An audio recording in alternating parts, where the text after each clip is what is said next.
listening to The Starting Zone, a podcast about World of Warcraft and the people who play it. And now, here are your hosts.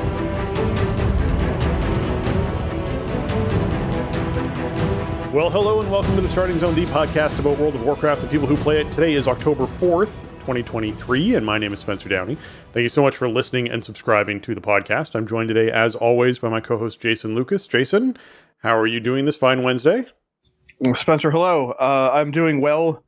It's very warm in my neck of the woods, which is sad because you just said it was October 4th, but it doesn't feel like it's October 4th it is like, outside my window. It is July or August weather for me at the moment. Right. Yeah. I'm ready for that crisp autumn weather, but apparently the weather's not. Mm-hmm. So I'm a little sweaty down here in my basement, but I'm doing well. Mm-hmm. And this is going to be our last regular format show for a little while here. So it is. We got a big show. We got a lot of stuff to talk about because there's a lot of news, a lot of stuff happening in game and around game. So we definitely have a lot to dig into today, but also it's going to be a couple weeks before we're back with a traditional format show. So just throwing that out there. Yeah, it's true. We are heading into Jason's travel time. He's going to be going away for a couple of weeks. So we have content that we have put together to cover over those next 2 weeks.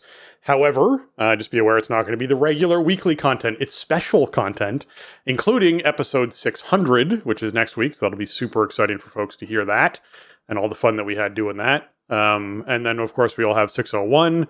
And then Jason will be back for 602 that we'll record. And then we have some discussion about some stuff around BlizzCon recording, pre-BlizzCon, potentially something. We'll see how that pans out. And then I can officially announce that both Jason and I are going to BlizzCon and we'll be there. So that's a thing that happened this past week since we last spoke on the show. So yeah, I'll be traveling down. Jason will be traveling down. We'll both be at the convention and have a good time there, record some content there, hopefully, and then get back here and talk about it all afterwards. So that'll be probably like 6:04 or something by the time we get back and do that. We'll see what's happening with it. It's going to be a very busy month, but yeah, we're not going to leave you guys hanging. And yeah, we do want to get something special out for BlizzCon week, especially if people are traveling out to the show or whatever. So yeah. We'll probably have 3 episodes in the next month or so that are not going to be standard format stuff because we'll be talking about like other games when we talk about BlizzCon, if you could believe that. But what's always fun, I mean, we haven't really done anything like that in years, and it's pretty exciting that we're on the precipice of doing it again.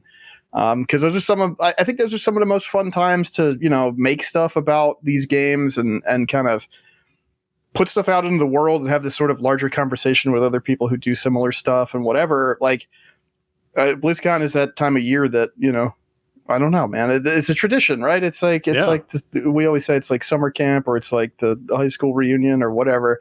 It's like all that stuff, and it's been years. So, yeah, we want to do some special stuff around 600 and around BlizzCon coming back and everything. So, yeah, it's going to be. I'm going to be popping up on a couple other podcasts probably that we'll release in October. Which I don't know how I'm going to. I think I'm going to squeeze all this into my life, but I'm doing my best.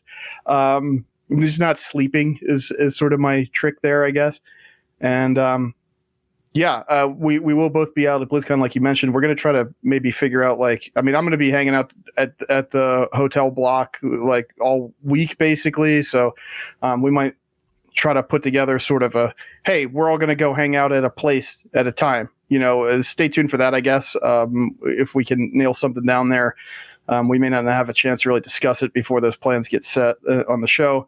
And I guess also, if you need a portal pass, let me know in the Discord. I do have a portal pass up for grabs. So if somebody's, wanting to go but doesn't have a ticket in hand and you want one, I do have one that I'd be willing to part with for what I paid for it. So you can find me in the TSZ Discord and say, hey.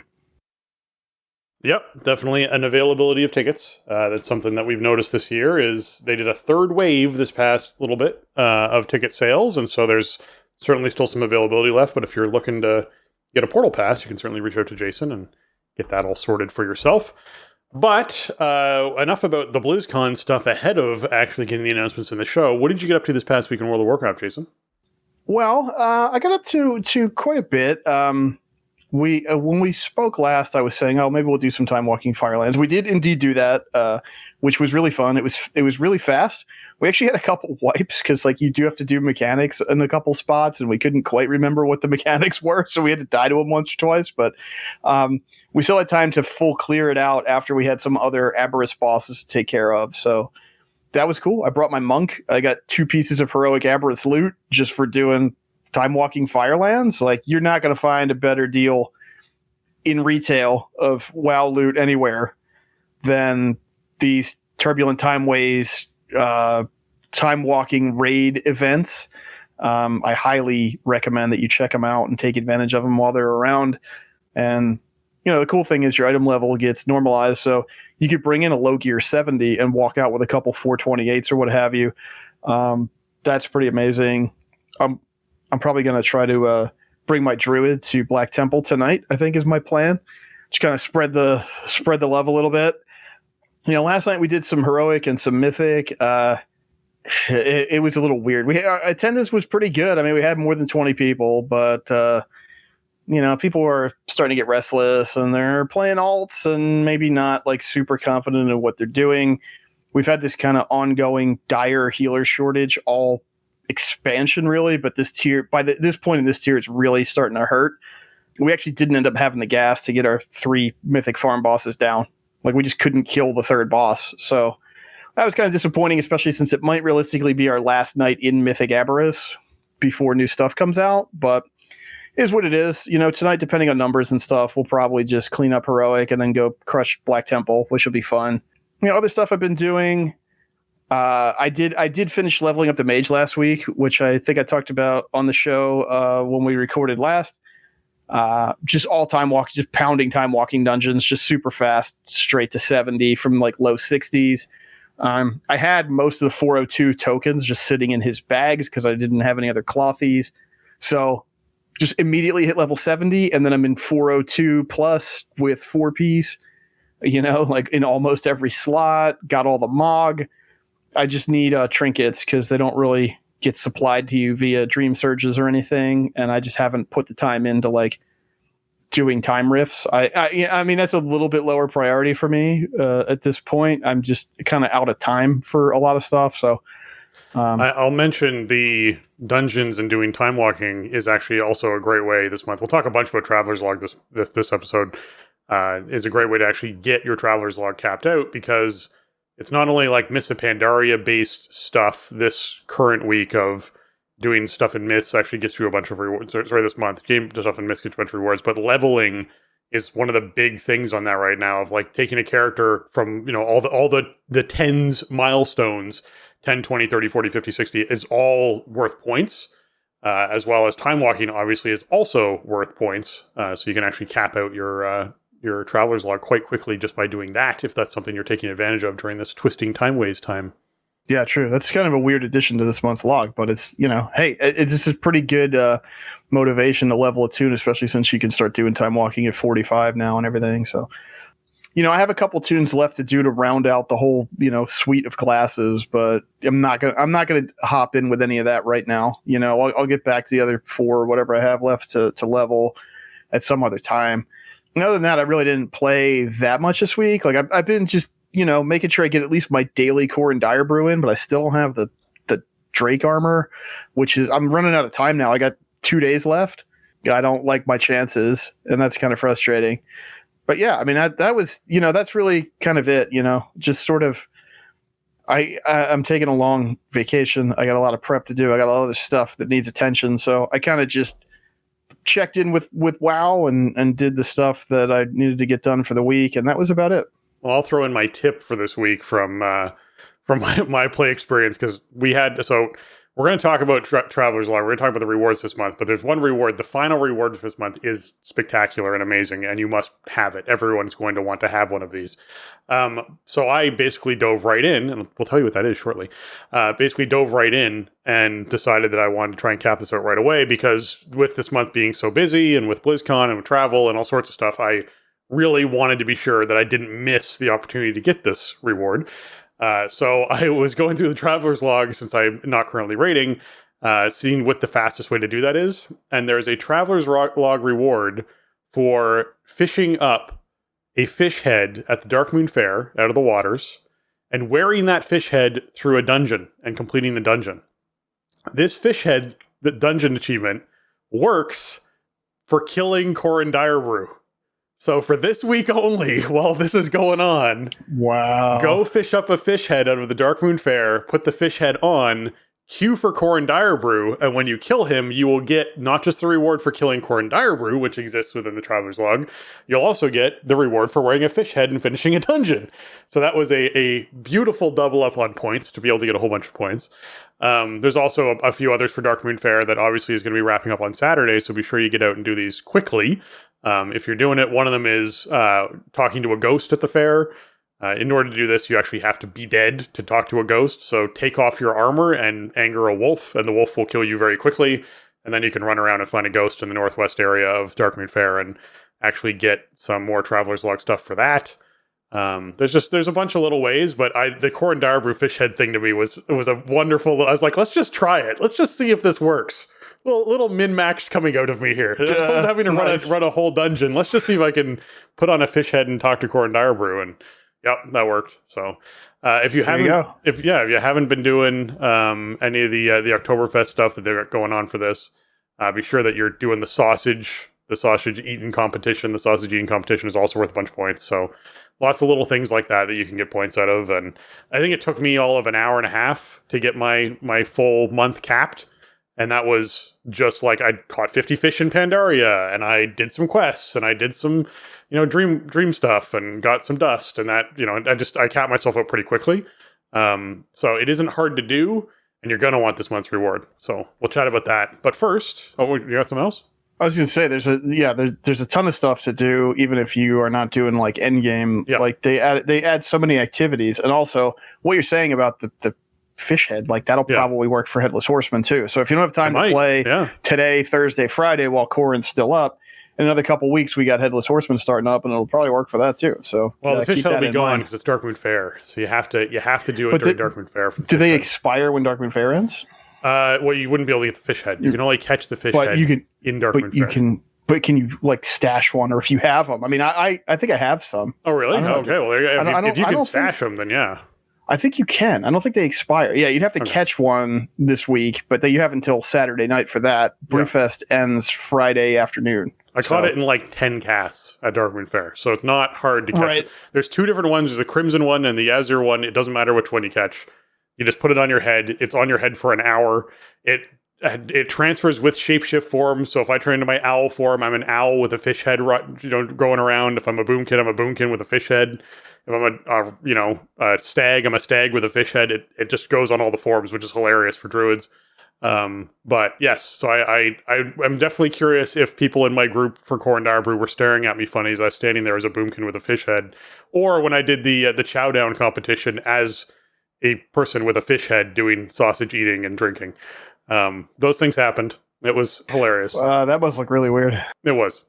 So yeah, so we'll jump into what's going on this week, and we'll bounce back down to what's happening in Traveler's Log once we do that.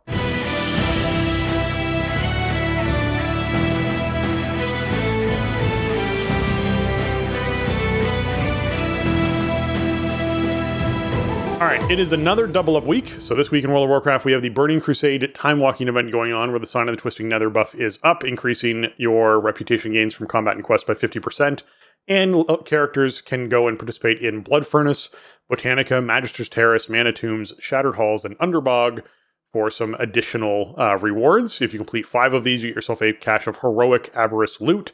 The dungeons themselves are dropping 389 eye-level gear that's on the Adventurer upgrade track, so that's the 1 of 8 adventurers. And of course, there's a time-walking vendor who sells off mounts and pets and toys, and also gear at 372 item level. So certainly something that's worth checking out. This also means that we have Black Temple, as Jason mentioned earlier, going on right now in Time Walking, where groups of 10 to 30 players can head into Black Temple, get themselves some 415 eye-level loot for max-level characters, as well as if you're someone who has the Warglaives of Azeroth and you kill Illidan in the Time Walking dungeon version of Black Temple, you can get yourself the transmog for the Warglaives of Azeroth as a demon hunter. So definitely worthwhile doing.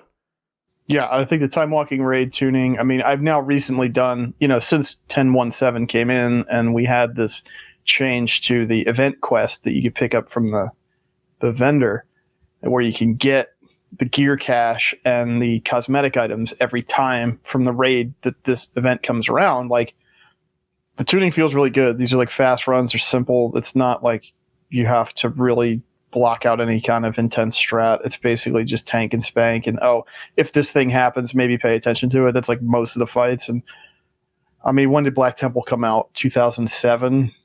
It's not a very complex raid in terms of how the fights work compared to what we're used to these days. It felt it back then. Felt it, yeah. Well, I mean, one of the hardest parts of Black Temple back then was navigating the trash. Like, the trash was just brutally hard and required a lot of prep. And the game doesn't work like that anymore. So I think the raid tuning is super favorable. If your crew wants to play WoW, but everybody's kind of burned on Abyss, like, this is a great thing to do this week. Have people bring alts because your equipped item level doesn't matter, whatever. Get in there, do it, kill some bosses, get some 415 plus, and then get 2 pieces of heroic gear for maybe like an hour's worth of work in Black Temple. It's amazing. It's so fun. Yeah, definitely. The Battleground bonus event is also going on right now, where the Sign of Battle buff is up, increasing honor games from Battleground objectives and wins by 50%, as well as a quest to win 4 random Battlegrounds, giving you some marks of honor and some conquest. You can also complete 5 heroic dungeons, because the fighting is its own reward. Quest is still up, granting you 415 eye-level trophy chest or 15 Drake Shadowflame crests, as well as some reputation for you as well. Cooking Impossible is back as the brawl for this week. So Nomi is back, and he wants you to bring your most dangerous pots and pans to the Valley of Four Winds for a new brawl in the kitchen, which reminded me actually of another thing, Traveler's Log-wise, which is going to be the theme of this episode. No, I'm just kidding. Because I did this, there's literally a Traveler's Log reward for 50 points for just tilling the earth at your garden back in Valley of the Four Winds. So if you just go there and pick one plot and till the earth, you get points. It's super easy. I assume it's like Miss Pandaria anniversary kind of themed. I mean, Pandaria came out in late September of 2012, so this would be maybe for that. Yeah, there's a lot of Pandaria stuff this month. Yeah. Anyways, Cooking Impossible. You basically are on one of 2 teams. Each team is trying to cook a fancy dish and requires special ingredients to do so, which you will go out into the fields and gather those ingredients, either from killing, rams and bulls and whatnot and gathering meat, or from picking vegetables and bringing them back to your pot and throwing them into the soup bowl so that nobody can cook up something tasty. Your objective is to stop your other team from finishing their dish first. So if that means that you are trying to steal ingredients from them, or take them down as they're trying to take down ingredients, or just being disruptive around their soup bowl so they can't turn in their ingredients because you're just knocking them back and stopping them from doing so while your team finishes doing it, that is the objective of Cooking Impossible. It is the most brawly of brawls, in my opinion. It's a great one out there if you haven't tried it yet. And it's such a beautiful place to be, because I just love Valley of the Four Winds. It's just a beautiful zone that it's a good time. I definitely recommend checking out some Cooking Impossible. Yeah, it's super fun. It's a lot, weirder. We talk about brawls every week, and sometimes it's just like, hey, here's this thing, that there's this little twist to it. This is a completely separate mode. It isn't really that much like anything else in the pool. Also, this is probably some kind of pre-BlizzCon viral marketing for that Nomi-themed cooking game we were talking about last week. So could be, yes, it could be. They knew, they knew it was coming. It's time to start priming the pump for the Nomi game. So you got to get Cooking Impossible into Dragonflight. That's right. Dejar and Duo, the Zukeli Elders are up inside Zeralek Cavern, dropping some 415 high-level loot if that's something you're looking for. We also have the Mythic Plus affixes for the week being Fortified, Entangling, and Bolstering. So non-boss enemies have more health and deal increased damage. While in combat, Entangling Vines periodically appear and snare players. And when any non-boss enemies die, its Death Cry empowers nearby allies, temporarily increasing their damage by 20%. So if you're heading into Mythic Plus this week, keep in mind Trash is going to be a little bit more dangerous, because not only do you have Fortified, you have Bolstering. So you have every opportunity to make one mob really big who then one-shots your tank. That tends to be what ends up happening in a lot of cases.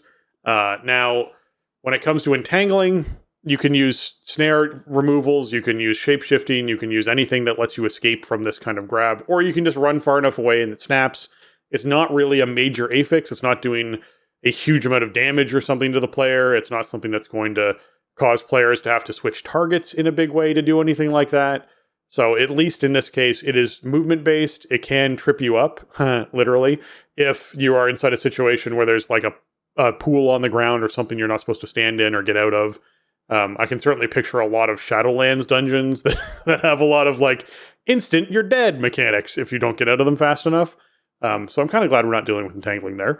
But otherwise, fortified bolstering is a bit dangerous. It's not the worst kind of dangerous. It just means the AoE cleave that you normally do, you want to be more balanced with, and Trash is going to be alive a little bit longer. So don't build a boss, is what it comes to. And if you do, just stay away from it for long enough. The bolstering will wear off and you can then deal with it then. At least it's not boosting its health anymore. Right, Jason? Yeah, stuff is still going to die, luckily. I mean, it's fortified Trash, so it's going to die a little more slowly. But yeah, I like new bolster way better than old bolster. Yeah. I'll take it any day of the week. Yeah, entangling, like, the thing that sucks about entangling is it happens all the time, including on boss fights, right? But it is not usually that hard to deal with. And if you bring, like, a paladin buddy and you can sweet talk them into hitting you with their Blessing of Freedom, and then they have the talent where they also get the blessing when they put it on you, then you don't have to do anything, really. But, yeah, it is a snare, so anything you have that'll break a snare will deal with it. I mean, the problem is, I guess, there are some bosses where having to move when you don't want to can be a big problem. Dragon Boss and Vortex Pinnacle, for example, that's a fun one to do with entangling, but it's Fort Week, so bosses are going to die pretty fast. Let's see. I did an underrot last night. I think it was a 20, and it was fine. We had a little problem getting out of the starting blocks there in the first hallway. The first hallway is always sloppiness. The first 3 pull. Well, first, I mean, technically it's only supposed to be 1 pull. That first 1 pull is really hard because it ends up as 3 pulls, and then you end up in a lot of trouble.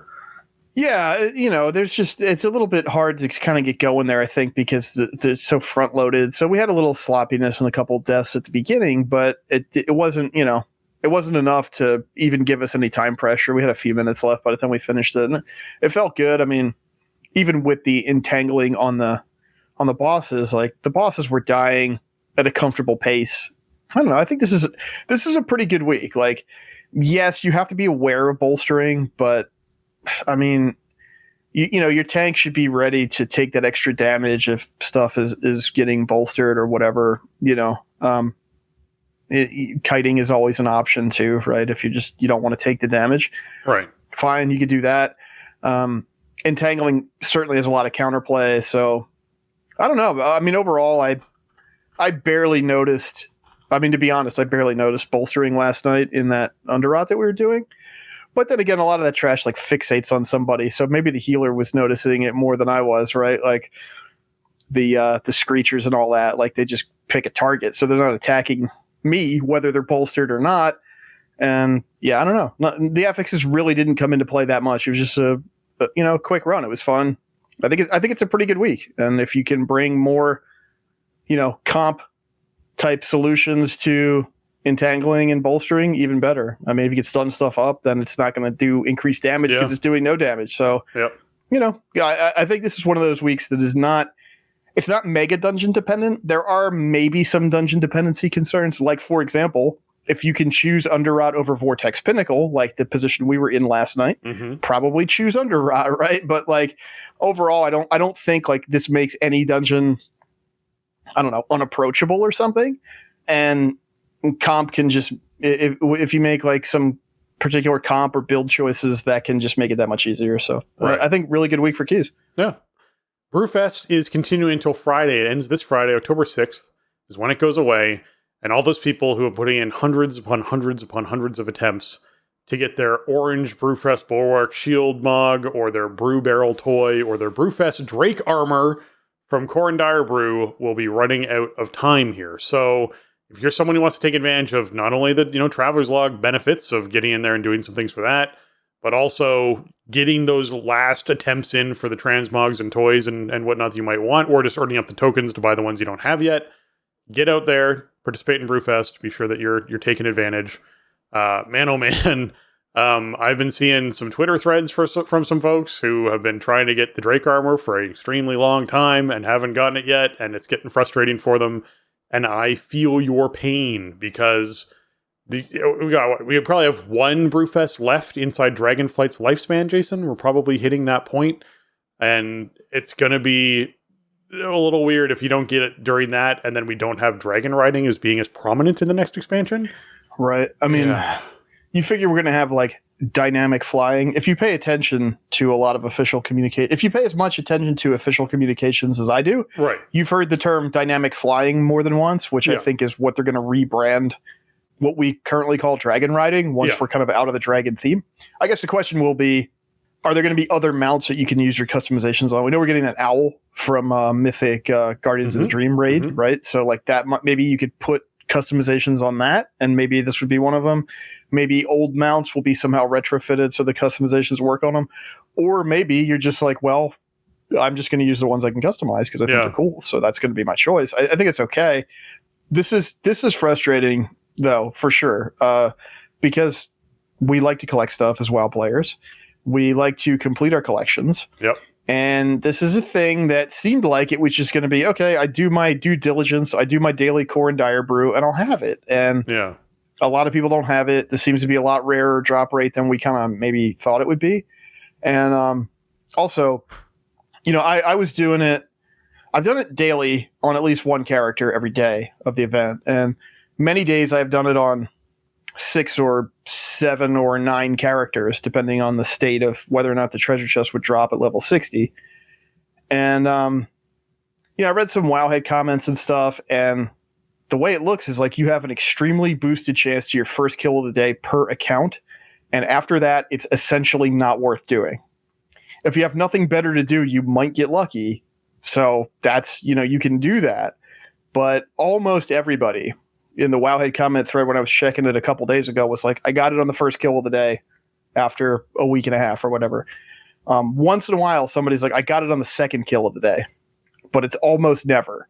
One guy said, I think he had like, I forget how many tunes he said he was doing on a daily basis. And he was like, in my analysis, it's just not worth doing this. Like I ended up getting it on the first kill of the day on, you know, whatever tune. So I don't know. I don't know why they do stuff like that. I mean, I know they want to like, I guess they want to discourage you from being like, oh, let me level up some more tunes to 60 for this holiday thing. It's like, just put it on the vendor. How about that? You know, I don't know. Like they want us to have stuff to chase, and everybody who doesn't get it is going to be gunning for it next year when Brewfest comes around. So it's like a built-in thing to do for Brewfest.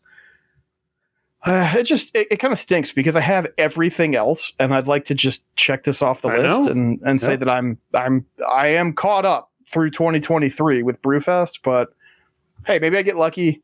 You know, I got a couple more shots at it, but yeah, I guess what I would say is if you've been tearing through this on a big stable of alts, probably just don't just save yourself the frustration, because you're just going to be tacking on numbers that probably aren't going to drop the thing. Yeah. If you're just going with the flow because like you're killing time, you got nothing else to do anyway, fine. But if it's like making you feel bad, then just stop and save yourself the emotional damage.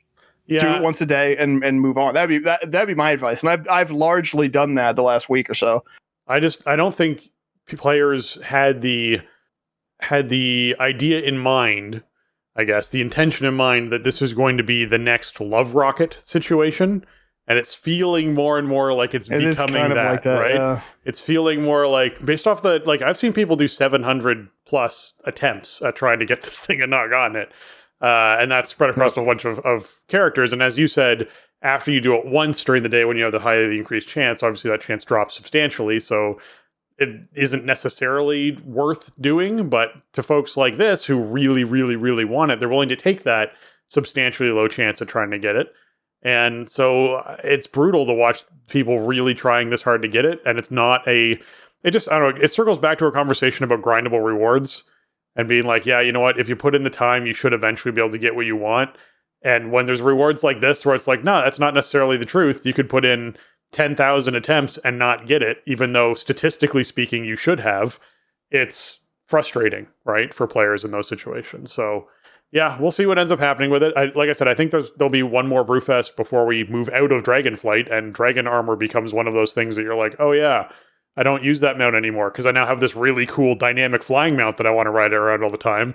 So I don't really care if I get this anymore. It's not as important to me. I hope people can get it when they can still enjoy it. That's what I want. That's what I'm looking for.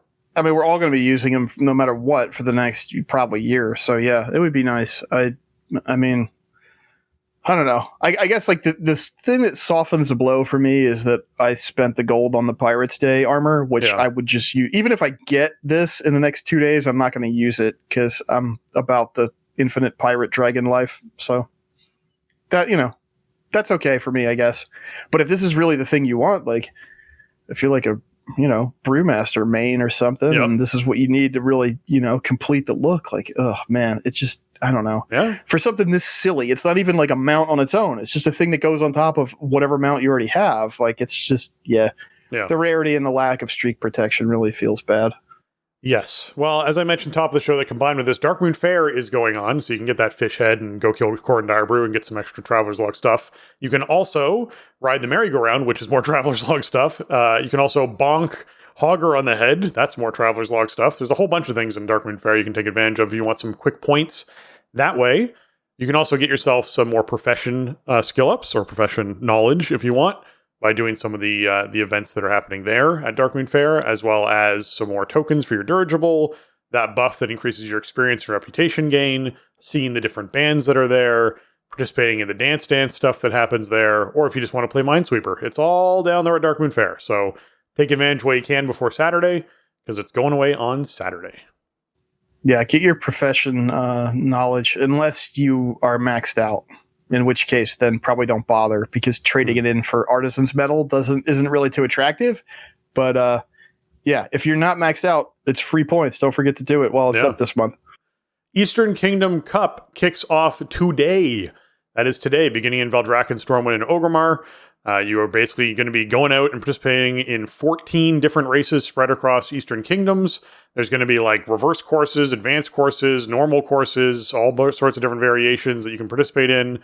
Going to be able to get yourself some fancy flight rewards that go along with that, with brand new dragon customizations for the Winding Slither Drake, as well as some renewed Proto Drake, stuff that's in there. Just a whole bunch of stuff that's going along reward wise. So be sure you're taking part in those rewards. I guess like when it comes down to it, if you're really loving dragon riding and you want yourself some rewards, it's worth doing. You can certainly get some achievements and stuff along with that too, which I imagine will become feats of strength unless they plan on bringing these things back. So if you're someone who really likes locking in that, do you want another knuckle sandwich feat of strength? You can certainly go out and get yourself, another feat of strength from this kind of stuff. So looking forward to it kicking off. You got Blasted Lands, Booty Bay, Deadwind Derby, Elwyn Forest Flash, Fuse Light Night Flight, the Gilneas Gambit, and Grubash Gala. You also have the Red Ridge Rally, Plaguelands Plunge, Lochmodan Loop, Ironforge Interceptor, and the Twilight Terror, as well as the Searing Slalom for you to participate in as far as all these go. There's lots of different zones and fun things to do. The Ironforge one is super interesting to me. I haven't done it yet today. I wasn't around when it kicked off today and didn't have the time to do it, but I want to know what that one is, because they have those vents up in the top of Ironforge that people fly through, and I swear they're going to use them, and I'm going to be really curious about how it all works. So I imagine you probably go down by the actual molten iron in the core of the forge probably at some point. Looking forward to trying it out. Yeah, I did a bunch of these this morning. I'm like 2/3 of the way done with golds. Oh, yeah. I'm just getting after it because I don't have a lot of time here. I have to get this done this week, otherwise it's not going to be done. And I think the only thing I'm really gunning for is the title, because I got the Kalimdor title, so I have to get the Eastern Kingdoms title. Right. The Ironforge one, you do not go around the city. Oh. I do not think. And also, much to my surprise, there was no Blackrock Mountain one, but there is the Deadwind Derby is in Karazhan, so that's the next one on my list. That's about where I ran out of time to do it earlier today. Yeah, the Ironforge one was kind of hard from what I remember, but I mean, so far I'm moving along pretty well. I haven't. If there's one that I'm going to get badly stuck on, I haven't found it yet. Thank goodness.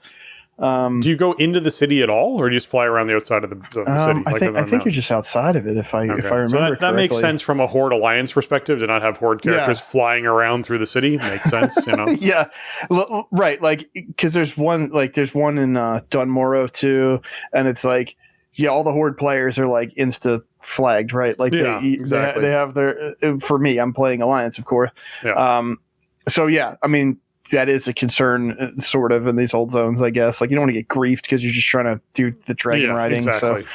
Or like we get attacked by guards or whatever. So, I mean, to your point about like, are these going to become feats or whatever? Like, this has to just stay in the game. Like, this is too fun. It's too cool of a use of the existing content.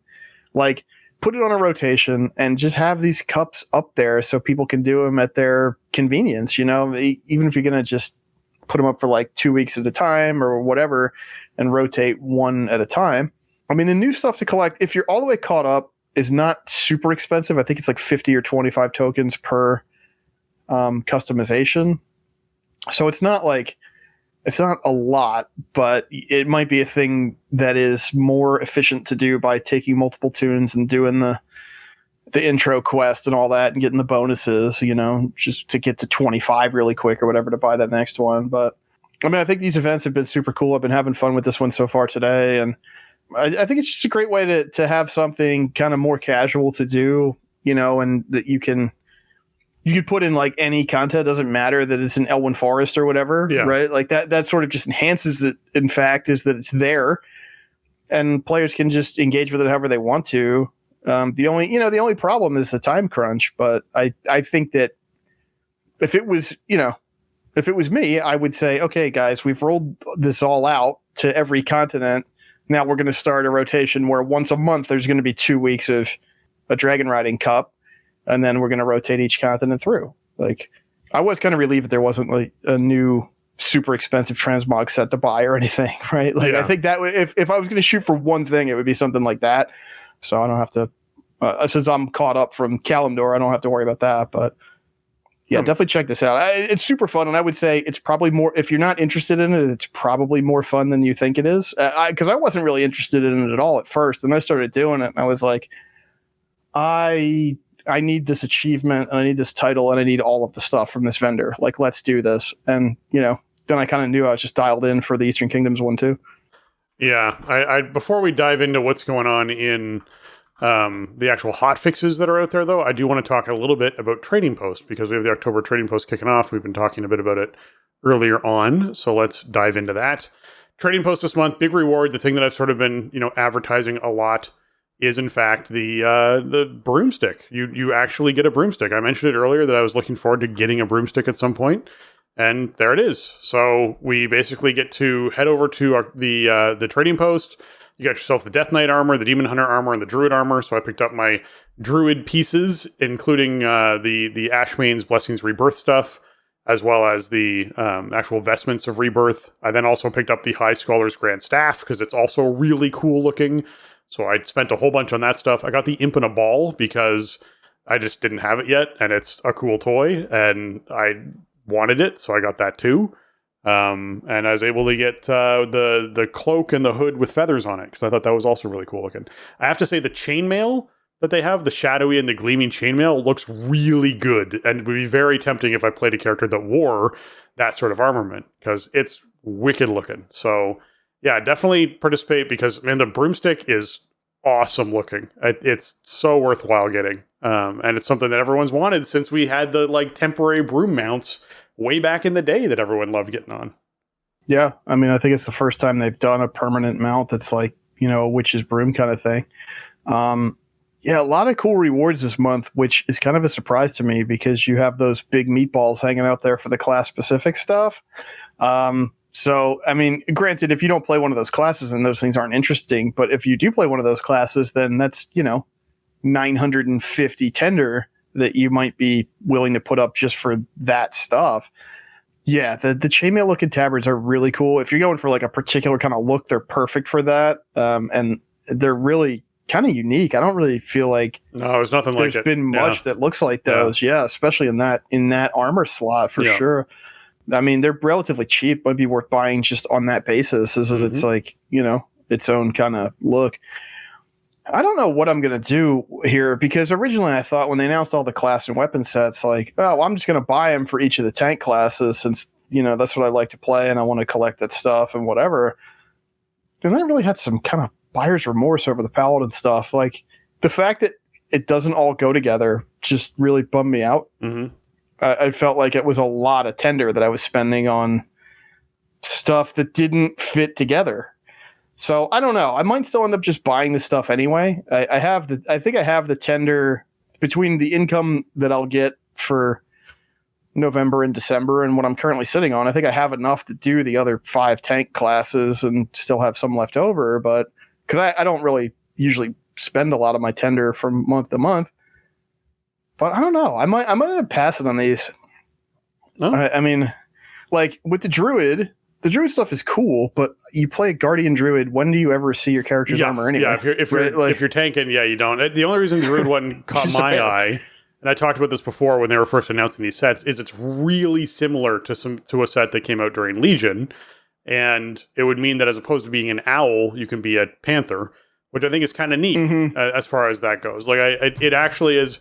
It's one of those weird sets where you're like, oh, this doesn't go together with anything else other than this other set that I've earned ages ago. The next chunk of transmog doesn't go with this, or the weapon stuff doesn't line up with this. But it doesn't matter because this lines up with the previous transmog I have. So it lets me do something different with an older transmog that I already enjoyed. So that made it worthwhile to me. But I entirely feel like we're getting even new Boomkin forms coming out soon that people I'm sure are going to want to use over the Celestial stuff that's out there too. So, how often do you actually get to see this armor? I would love it if things like this included armor that went on your actual shapeshift form, right? So if this meant that you had different armor pieces that connected to your bear and looked a different color or looked a different way or whatever it was, that would be really wicked. And I imagine that's something that the artists would be really keen on doing. But they need time to do it and permission to do it. So we got to figure that out like first. Anything else, right? Yep. Yeah, I mean, it does seem like the class armor is sort of made to put a different spin on an existing set, right? And not sort of be the basis of its own set, which is cool. And the fact that the weapons are like mismatched in terms of the color scheme is just unfortunate. So I don't really know what I'm going to do with this. I might end up just buying it out for all 3 classes and saying, you know what, I'll be done with it. I'm sure these will come back someday. They invested way too much in building and releasing these, so there's no way this is like one and done forever. I'm sure they'll rotate through once they've all been out, but I might just end up getting them just to have them in case, but I don't know. I also might talk myself out of it entirely, and I'll just get the Warrior stuff because it's for Warrior, so I have to have it. That would make sense to me because I will always play the Warrior a lot. So even if a thing doesn't work with anything I'm using right now, there will always be new stuff for the Warrior. So like there's no decision there for the Warrior, but for the classes I don't play as much, I don't know. Maybe I'll just save the tender. Yeah. But yes, get out there, get your broomstick to ride around on in this spooky of months, and be joyful about it. I think it's wicked. All right, hotfixes for the month. They have scaled down the number of creatures on Mechagon Island. They scaled down a number of creatures on Mechagon Island, so they're less lethal to low-level players. I think this makes perfect sense because people want to level up through BFA, and it only makes sense to allow people to do so without getting absolutely destroyed by creatures that are on Mechagon Island, because that island's painful enough as is. Yeah, I don't know what was going on out there, but it sounds like it was pretty dangerous. Yeah. I completed the meta and never went back to Mechagon Island, so I don't know what's going on out there. Yeah. Bragder Battle Brew has no longer an alliance. Well, I guess our bribes have worn off as the alliance, because he's now offering the Brew of the Month Club to the Horde again as intended. Whatever alliance members were pooling together our coin to make sure we only got the brews and the Horde didn't. That's over now. Alliance bias confirmed as usual. Yeah. In hardcore, on hardcore realms, mind control spells cannot be used during normal duels. This is a developer change because apparently people were using mind control spells during Makara duels to the death. And you shouldn't be. That's just like, I cannot imagine how painful it is to accept a Makara duel, have someone mind control you and walk you off a cliff and be like, ha, I win. Like, It's just, well, you can still do that. This is just for the regular duels. But that is a good reason not to accept a Makara duel from a priest. I just mean in general. Like, I think it should be Probably both, don't do man. that. I think it should be both that you can't do that. Like, it's just. I think anything goes. If you decide, you know what, this is to the death, then you should assess the situation. And if you accept a duel to the death with a priest, then you might get mind controlled and walked off a cliff. Or walked into a bunch of mobs. Yeah, one of the two. So behave accordingly. I guess that's just know your environment, right? But for normal duels, right? Those stakes aren't on the table. Death. Yeah, right? exactly. Yeah, like so they shouldn't be killing your character by walking them off a cliff. Yeah. Yeah, because they easily could. They could easily make something terrible happen to you when you thought you were just gonna have a duel. See, work on some PvP stuff, whatever. Yeah. Just like have fun with the duel system. You're not signing up for like, well, if this goes wrong, I'm playing a new character next. Yeah. I think it's a good. It's just funny. The visual of that like struck me really funny. But man, that would suck though if you accepted just a regular duel and then you got MC murdered. Nobody wants that. Yep. All right, there's a crossover happening with BlizzCon coming up at the end of the month. We have Warcraft Rumble is going to be popping off in Azeroth, basically. They have a quest chain that you just get when you sort of check your mailbox.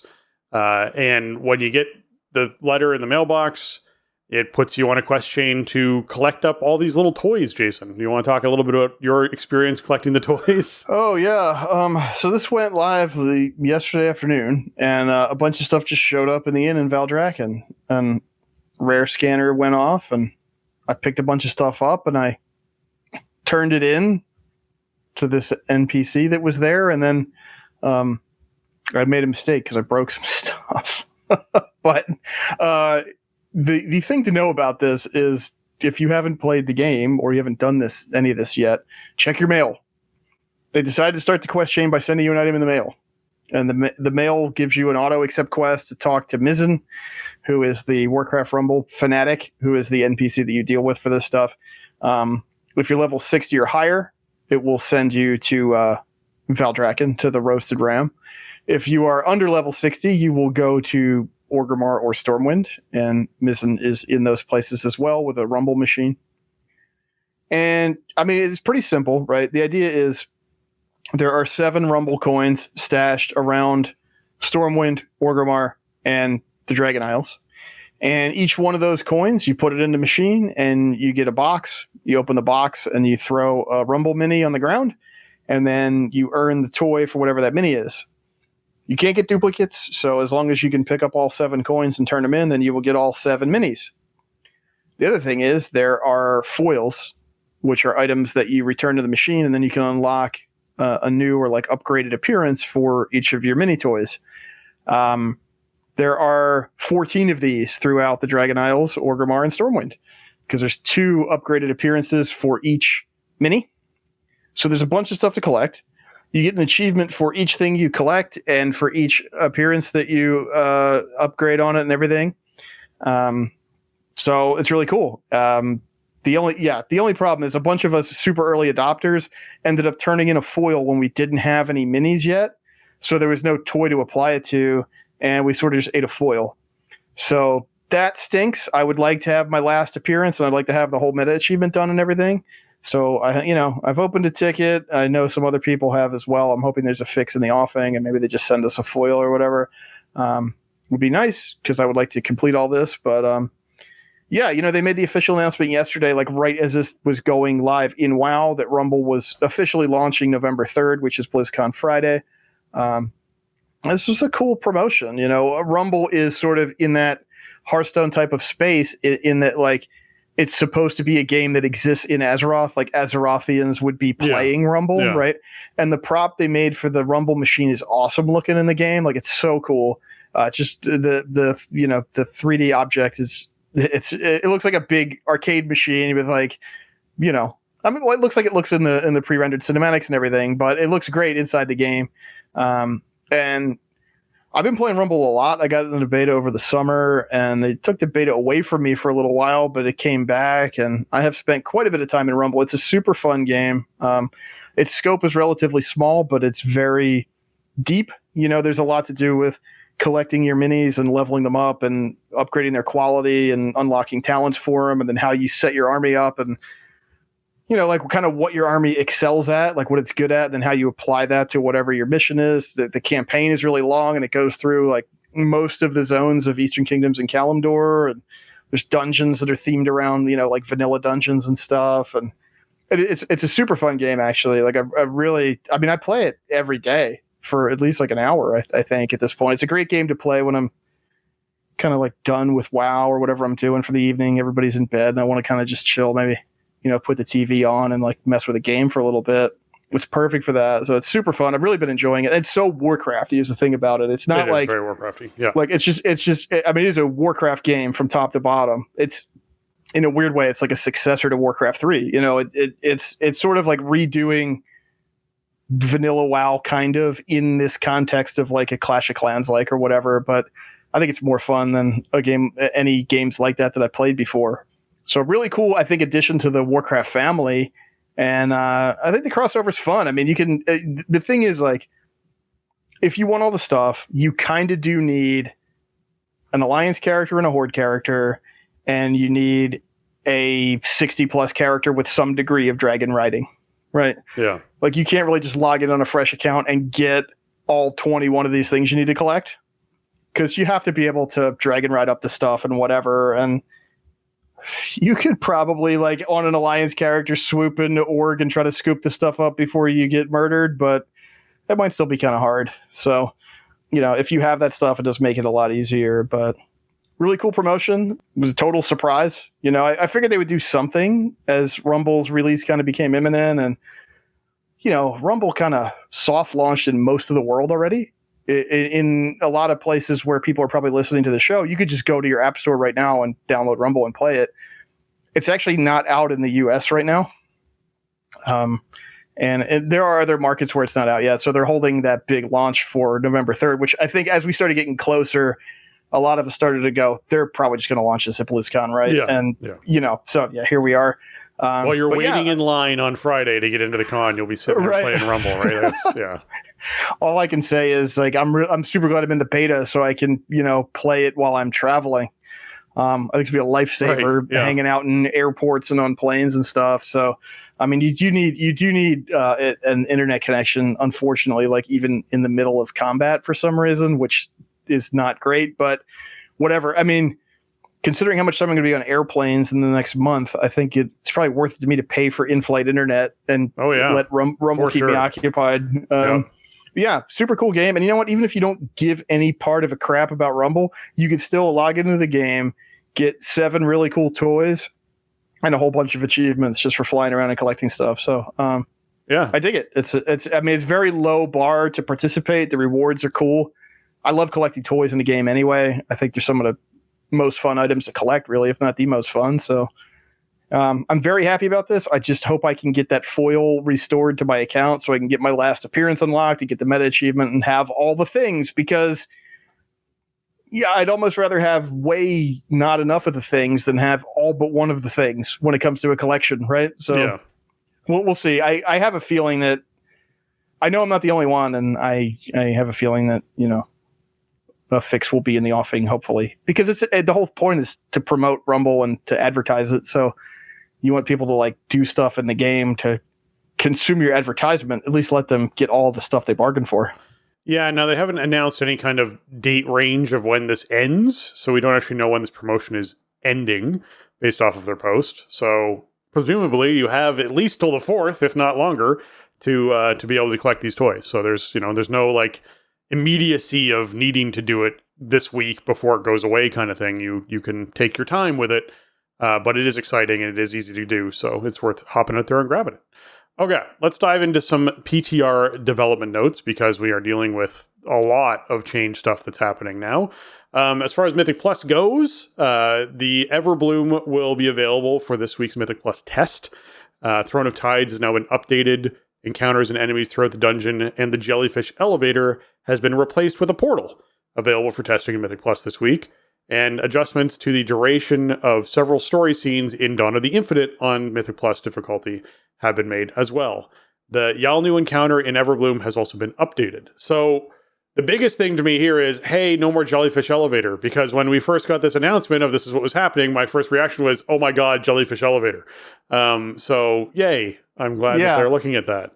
Can we maybe just remove the jellyfish elevator in live game everywhere, like everywhere else? Yeah, like time walking and just like the walk-in dungeon. That would be fine with me. Yep. It was cool in 2010. It was very thematic, but it doesn't work great. And in the timed mode, it's really not what you want. So glad they're out in front of that one. I feel like there may have been eras of the development of this game where they would just launch it like that. And then people would complain about the elevator bugging out or taking way too long, or they missed the timer because of the elevator. And then a couple weeks later, they would add a portal. So I'm glad that they know that you cannot have Mythic Plus thrown to the tides with the jellyfish elevator. Yeah. Okay, so we have a new brawl, which is the Battleground Blitz Brawl. There's adjustments to Eye of the Storm that they are talking about in this brawl, where they slightly increase the resource rate from bases and add a timer widget that will display during the 15-second period when bases are inactive until the next set are active again. There are various power runes that have been added to Eye of the Storm, Battle for Gilneas, Arathi Basin, and Deepwind Gorge, as well as the actual rune buff respawn rates, including Shadow Sight, has been decreased to 60 seconds from 90 seconds. And this also includes already existing power runes in the addition to the new ones introduced in the brawl. So Battleground Blitz is going to be popping off as far as something for people to try out and test. That's going to be something for folks to dig into a little bit. I'm excited to see them play around with brawls a little bit more. Mm-hmm. Yeah, this is your this is what Solo Shuffle was to arenas. This is Battleground Blitz is to rated Battlegrounds. So I think these changes probably make they make good sense in terms of tuning. You want to keep these games moving, right? And you have like uncoordinated RPGs. You might end up having like really long games or something. Just unfun kind of gameplay loops. So I think probably these things seem like they're gonna up the pace a little bit, and maybe give people a bit more spikiness to try to end the game or progress a game that's maybe kind of approaching a stalemate. So it makes sense. Like I think you probably do need to have maybe slightly different behavior specifically for Battleground Blitz versus a traditional RPG.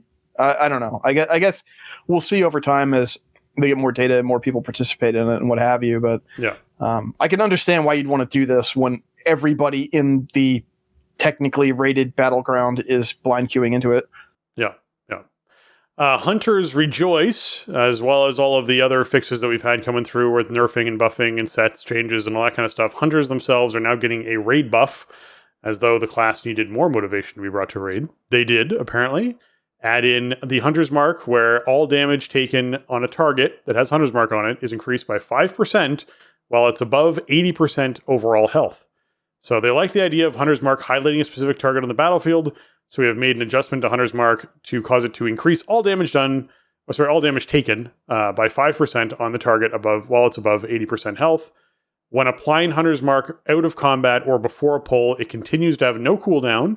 If you apply Hunter's Mark in combat, it receives a 20-second cooldown, and that's to stop people from just bouncing it around constantly, which would not only be a just unfun way to play Hunter, but also it would be slightly too strong. Hunter's Mark is still on the global cooldown with this change, and multiple hunters cannot stack their Hunter's Marks on the same target.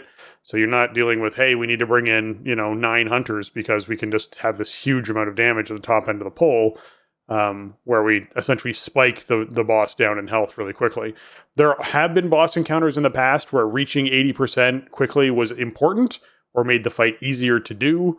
So I can see this being a big benefit overall. I think it means you want to keep a hunter in your raid, which you already were wanting to do. So great. It just gives them one more thing, I guess. Yeah. I mean, hunters are, they've been in a spot where like they don't bring like any kind of a raid buff really, I mean, they could fill in with like a bloodlust or something if you have a really kind of wonky comp for a 2023 group, but this seems pretty cool. I guess a thing to note is like you're going to have to, if you have like a multi-target situation and you have multiple hunters in the group, you want to make sure that you're getting the full value out of this. So, coordinating like who's going to hunters mark what. Yeah. But yeah, I mean, I like it. I do think, hunters in general have felt really kind of delicate this expansion. I see hunters in my group dying constantly and healers complaining to me about how hard it is to keep hunters alive. And I don't really think that is kind of the way the class should be overall. I think hunter probably needs some overall attention to the, where the class sits in the overall landscape. I don't think hunter's mark in this implementation is the thing that maybe they really needed to sort of, set themselves apart or something, but it's cool. I mean, I like the idea of this, and especially, evokers have that Titan killer thing where they do bonus damage, to high health targets, and like all that stuff could lead to some fun bursts at the top of fights and stuff, or when an ad comes out or whatever. So that's cool. I mean, I think this is good. I think it's a nice addition for hunters. But I think for at least the impression I get, I haven't played my hunter at all, and I never have played hunter at a high level, but the hunters that I talk to seem like not super thrilled with the, kind of their overall position in the class landscape. So it's tough. I mean, they kind of pulled the rug out from under everybody, I think, when Dragonflight was coming out, like in a good way. It was time to freshen up, class design overall. And then it became a matter of sort of who needs the most attention, after all that, and let's hit them first, earliest, as much as we can. And you've kind of seen that really almost every patch has had like one class or spec that like this patch is about polishing up this spec, right? Hunter kind of hasn't really had that.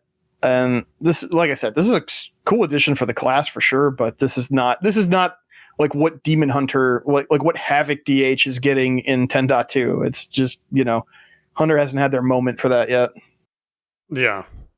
Another fix we want to highlight in this that's kind of like a sleeper change that's coming in that's amazing. The Great Vault is getting changed to no longer be specific about mythic dungeons. It's now just dungeons. That means heroic, mythic 0, time walking. They now all unlock rewards in that dungeon row. These draw from the same resource pool as Mythic Plus with lower item levels. So essentially, time walking runs count as heroic runs as well, which means if you're someone who's doing your time walking for the week and you do your quest to get 5 time walking dungeons done, which currently gets you a 415 piece of loot, you then also get 2 frickin' spots unlocked inside of your vault, if that's something you're wanting to do, which is amazing. So this is a great change coming in for folks who are wanting to catch up on content and gear, but also just like convenience is just really nice about this. It means it's value, like the value there. The Blizzard saying, hey, we value that you're putting time into doing, your time walking for the week is great. Happy to see it. This is awesome. I mean, it sort of makes you go, oh, where has this been? Like, why wasn't this always like this, actually? Like, now that you see it, it's like, oh, yeah, this just makes sense. Yeah. I think it's really cool. It lets more people participate in the Great Vault system, which, I mean, listen, the Vault feels bad probably more often than not, right? Like, especially this far into a season, but it's still a reward for something that you already did. It's still a net positive. And yeah, this is going to be awesome for when you have that low gear alt that you're like, I'm just going to do time walking and just roll the dice and see if I get something cool. Now you also get a Great Vault piece. That's awesome. It's a big win for, lower level characters. It's a big win for more casual players, and then presumably all this stuff will continue to be upgradable in season 3. So you can, use this as kind of a stepping stone to just keep powering up over the course of the season. Yeah. I love it, man. It's an awesome change, and it's definitely going to pay off for me when I get in that mode where I'm just, burning through time walking dungeons on the alt stable. Right. Okay, we got user interface stuff updated. I always like highlighting this stuff. Action bar spell swipe animation has been updated. In the auction house, items with long names will now have their crafted quality icons shown instead of being cut off. These are great things being added in and changed. I just love seeing spell swipe animation stuff updated. That's going to be cool to see. I'm excited to see what it looks like, what the new animation is. It's just, everything's getting more polished, it's just getting shinier as time goes on. Yeah, I mean, the base UI is almost unrecognizable from the way it was like a year ago at this point. And yeah, it's just more stuff coming. I wanted to highlight some changes with professions too. This stuff came in yesterday's build. They are taking the axe to embellishments. Like a ton of stuff is getting like basically made irrelevant, at least as of this current build, including the Frostfire Belt, the Fang Endorments, the Slimy Expulsion Boots, the Toxic Thorn Foot Wraps, the Acidic Hailstone Treads, the Magazine of Healing Darts, the Playful Spirits Fur Set, the Shadow Flame Tempered Armor Patch, and the Spore Colony Shoulder Guards. And, if that's not enough, the Shadow Flame Tempered Armor Patch's self-damage is being increased by 33%. So the good thing that it does is getting way worse, and the bad thing that it does is getting also way more bad. I currently use the Frostfire Belt and the Shadow Flame Tempered Armor Patch in my setup, and so I'm going to need 2 new embellishments probably as soon as Season 3 starts. I haven't really seen like if there are new embellishments coming or whatever. I think it's probably cool. That's my assumption. My assumption in seeing this is, hey, we want to add more variety to the pool and make people not just be using the same thing for the entire expansion all the way through without changing. So we're going to nerf some of these. We'll add some new ones with some different twists. Let's see how professions handle it, and let's get the economy flowing on this stuff again, which I think would be nice to see. Yeah, I mean, I'm cool with that. I would just like it if I had a picture of like what embellishments are going to be good for Season 3 before you cut the legs out from under the stuff I've been using for months. This is the issue with PTR notes. Yeah, right. It's not a complete picture. Like, these are huge nerfs. Like, these items are just not going to be I think with that kind of nerf, like on the Frostfire Belt, I'd rather just craft a plain, 447 belt with my preferred stats on it.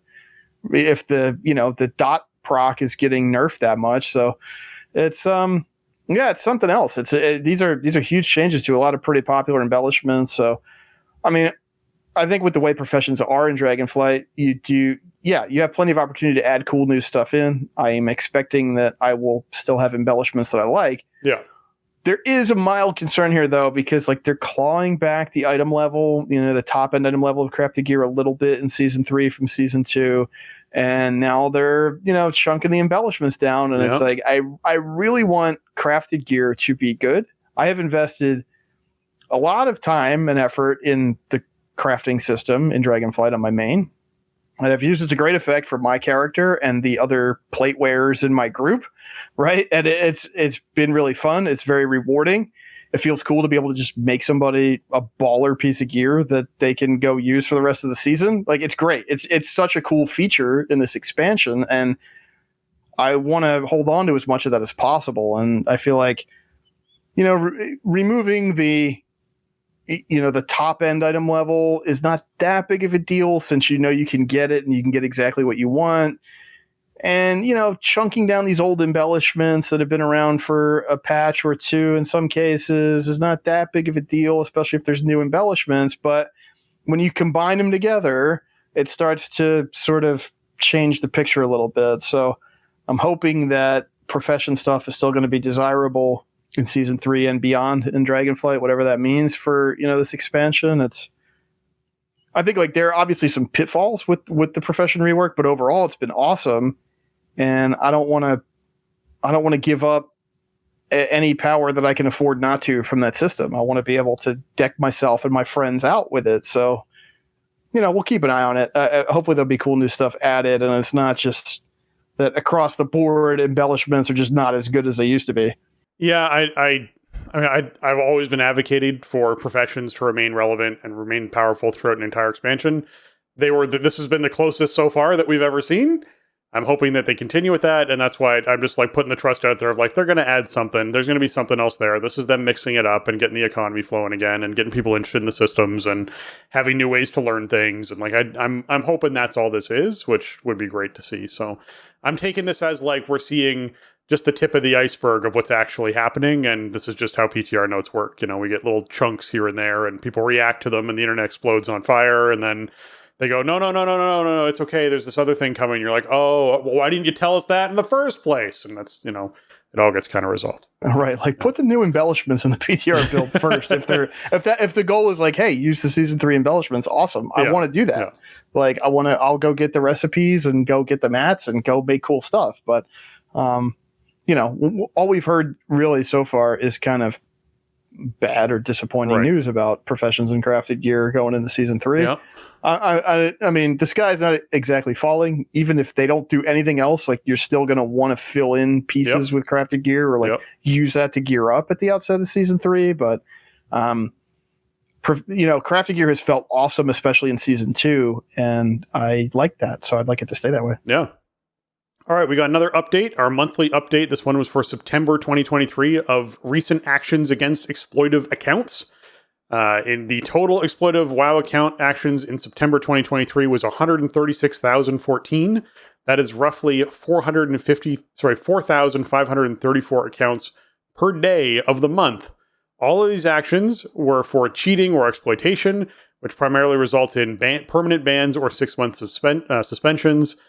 This number does not include other actions being taken against accounts with character name or in-game language violations.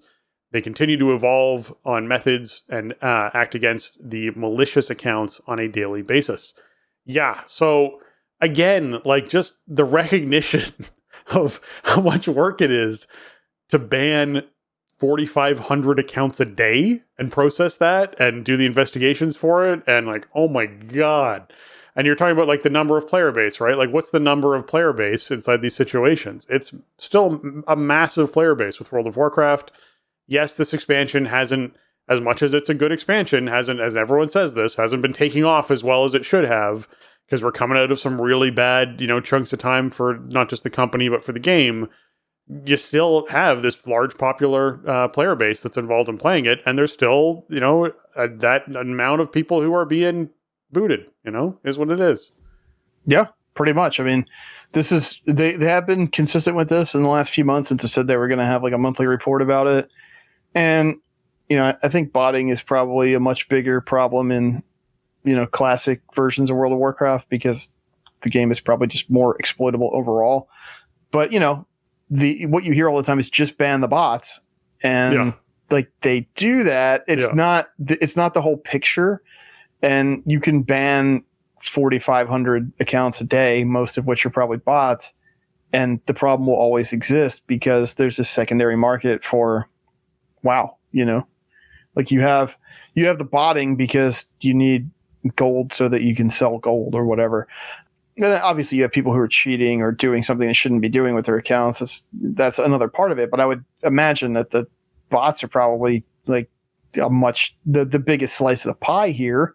Yeah, I mean, we're certainly in a down period for the game, no doubt. And this is 136,000 subs that they, cashed out on for September. Like, you got to be subscribed to get into the game. So,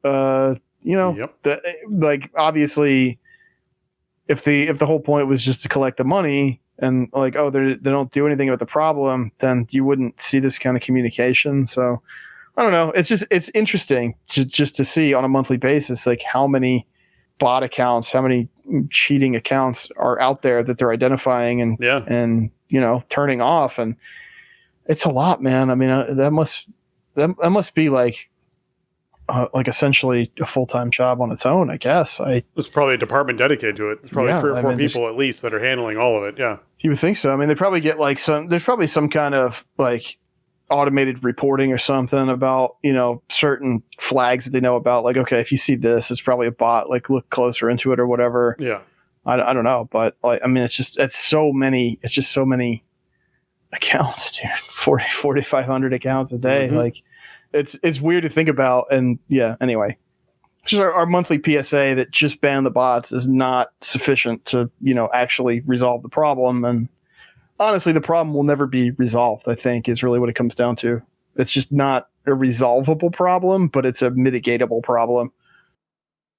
Yeah, exactly. All right, Jason, let's talk a little bit about BlizzCon.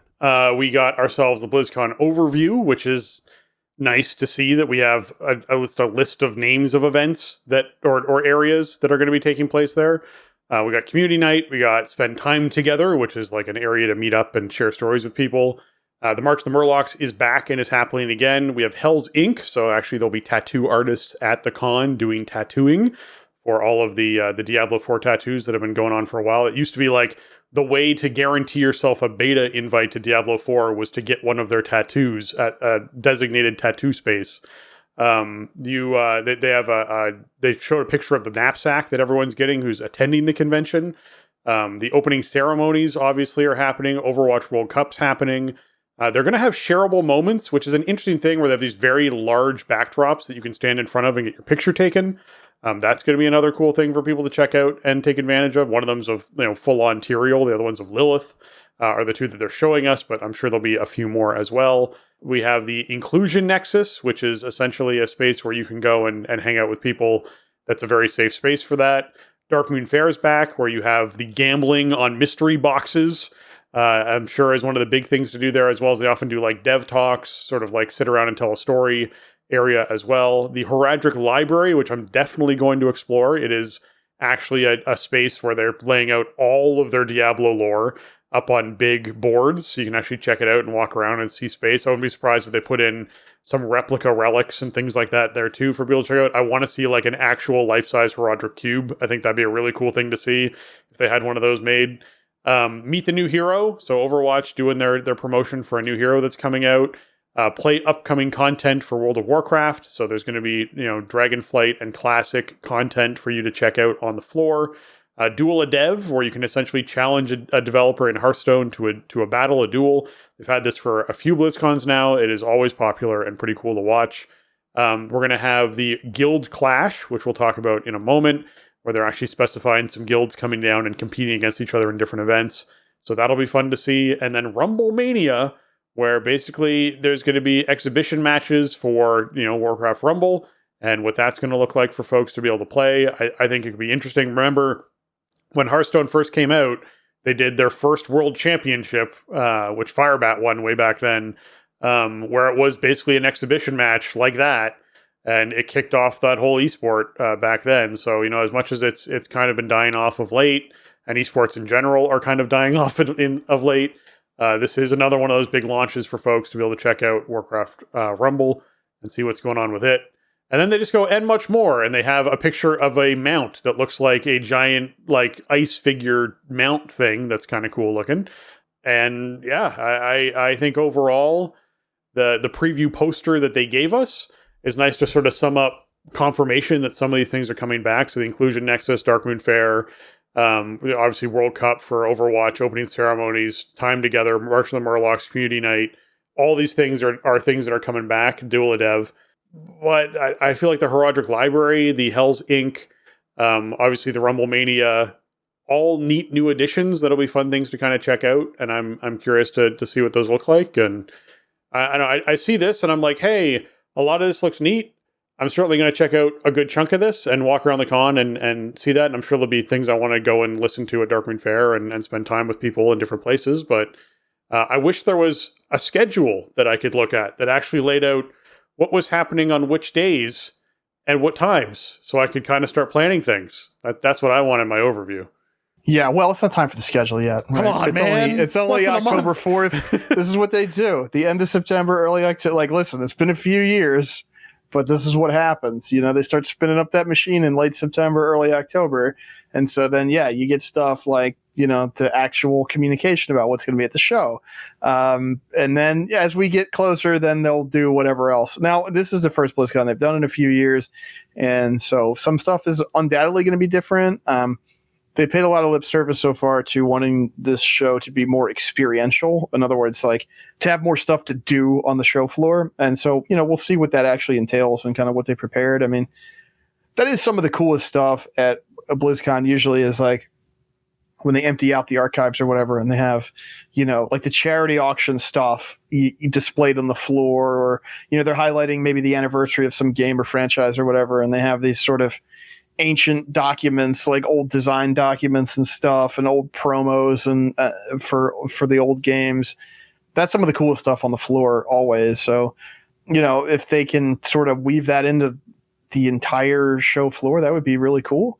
I don't think there's any like huge surprises here in terms of what they present in the overview, but it seems like a BlizzCon to me, for sure from what we've seen so far, and it does seem like we also got the floor plan, and it seems a bit maybe smaller overall in scope than some previous years. It looks like in the past they've used the North Hall building for various parts of the show, and this year it's going to be registration in the store. A thing they're doing differently this year is like the programming is basically going to be in the arena. The stages are going to be dedicated to each franchise, so that's going to be different. We'll see how that goes.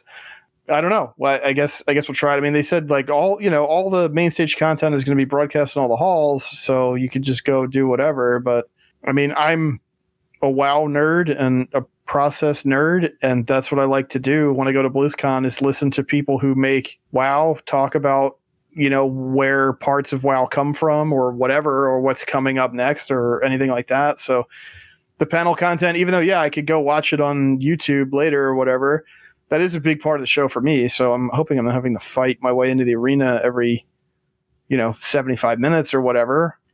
There's demos and stuff on the floor, but which is cool, and it's cool to play something that isn't out yet or whatever. But the demos never end up being a big part of my show because there's just other stuff to do. Yeah. I mean, obviously, a big part of going to the show is spending time with people that I wouldn't see literally anywhere else. I mean, we'll see each other there for the first time in 4 years. Yep.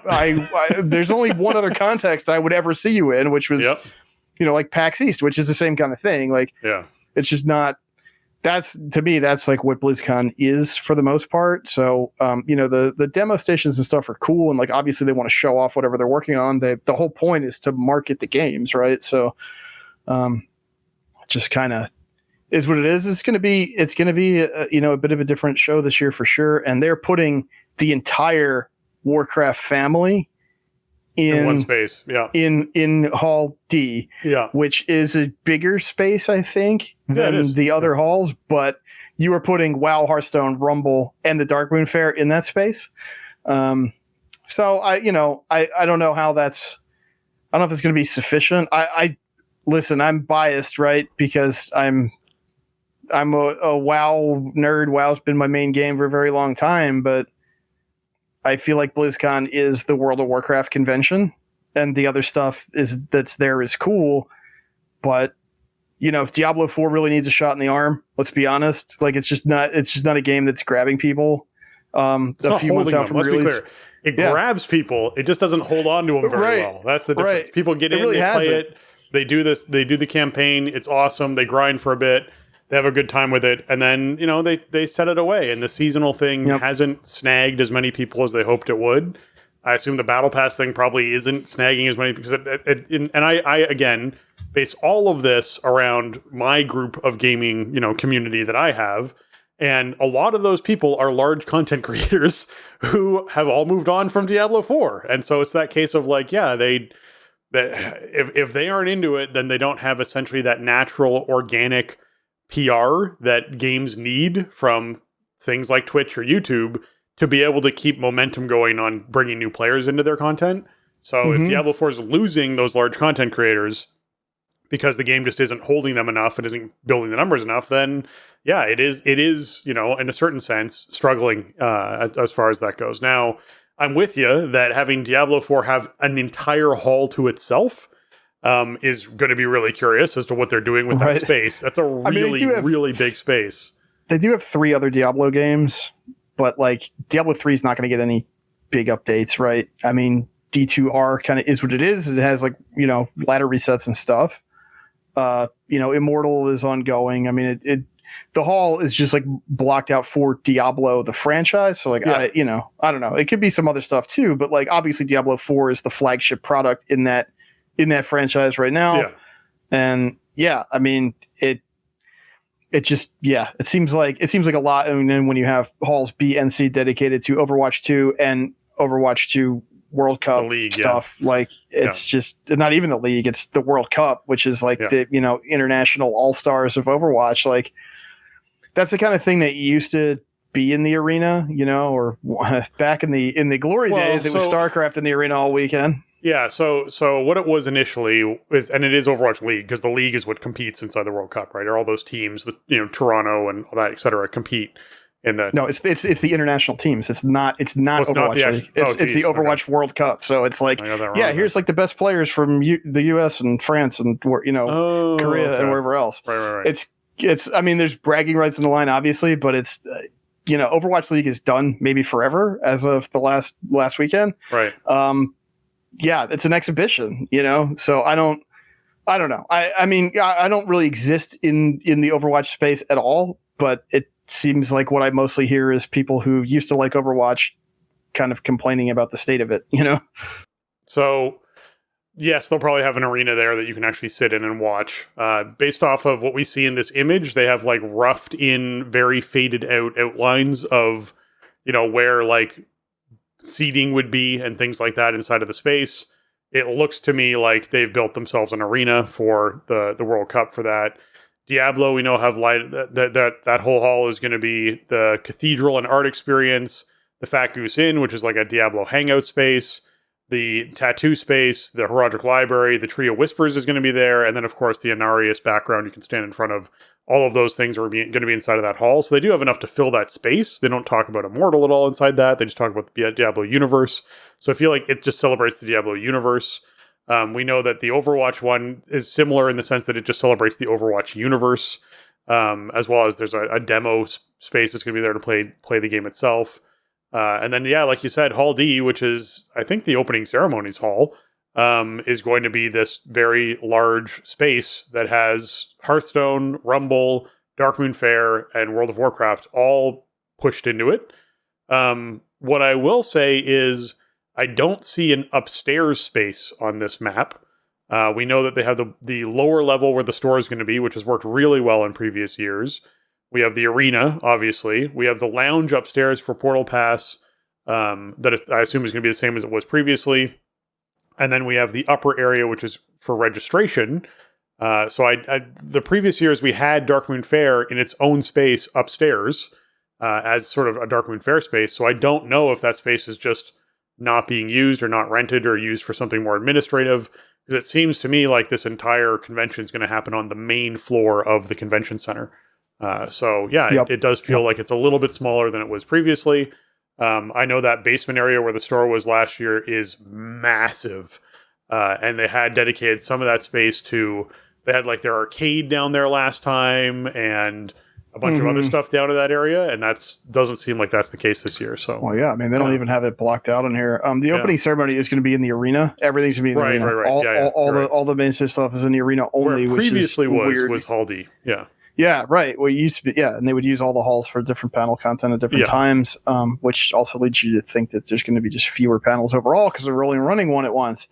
It doesn't look like they're using the basement because the registration and store is going to be in the North Hall, which is the smaller, relatively newer building on the convention center block.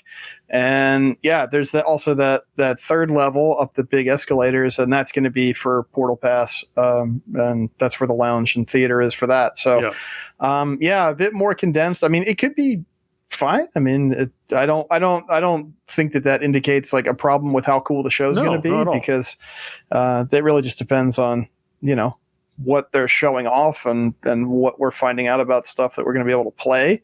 So that's cool. It does seem like it's just going to be like a smaller show overall in terms of like the scope of the convention itself, the number of attendees and everything like that. And I think it's natural over the last few years. The world is a much different place than it was in 2019, and it's just I think that's where it's at. I mean, I am super excited to get back out there finally and see everybody and do the whole thing. And we've kind of been told that WoW is the game that has the most headlines for BlizzCon. Mike Ybarra kind of mentioned that on Twitter. Somebody was on Twitter was kind of grousing about like, why does Warcraft get a third of one hall? Why did WoW specifically gets a third of one hall when, you have two halls for Overwatch and whatever. Yeah. And he was like, it's just the way the floor plan was laid out or whatever. It's the way the graphic looks. But, WoW has the most news coming out of BlizzCon. So That's exciting. And I mean, when you see people who work at Blizzard kind of talk about BlizzCon coming up, and people seem to be really excited about the WoW announcements that are coming, and I don't really have any concerns about the immediate future of the game. I think we're going to be eating pretty well as WoW players for the foreseeable future. So I'm pretty happy about it. And folks who are wanting to watch it will be able to watch everything that takes place in that arena hall, as far as the panels and opening ceremony and whatnot, on YouTube for the whole weekend, if that's something they want to check out. So you can feel free to watch the free live stream that'll be taking place. Gone are the days of pay-per-view for BlizzCon. What it used to be. Oh man, those were like when you had the multiple channels and like you could watch like direct TV. You watch like 4 different things at the same time if you wanted, and man, they had quite the setup. I imagine there'll be this huge sigh of relief from the production team to go, we literally just have to do the arena. That's all we have to focus on. That we're not bouncing from hall to hall to hall. We're not doing all of this. Here's a hosting area in this place and a hosting area in that place. It'll just be arena based. I think will be a relief for that. For sure. Now, they might have someone walking around with a camera in some of the halls at some point to be able to get some footage of things, but I do think that concentrating that will make a much smoother technical show for them. Not that they had really terrible technical shows previously as far as BlizzCon goes. Their esports are a different thing, but it has been certainly an easier setup for them, I imagine, with just covering the arena. Yeah, condensing it all, I'm sure will be good. And it's just time, right? It's 2023. Selling like a premium purchase for, you get like all of this stuff at this event streamed to you. We kind of just expect that, I think. Like most other events would work like that. And let's be honest, BlizzCon is a giant marketing, experience for Blizzard. That's what it is. They're selling you their slate of products. I've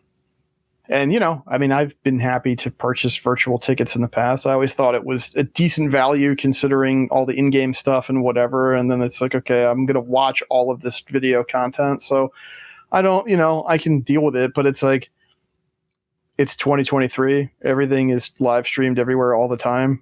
So yeah, I think moving away from the pay-per-view virtual ticket is probably good. I'm sure they will still have some kind of in-game cache of goodies across all their different games that you can buy and celebrate BlizzCon with in the games, but like just decouple it from the video content, that probably is overdue. I think you probably have people who would just buy the cosmetics without the streaming component anyway, because all they really want is the in-game stuff. So,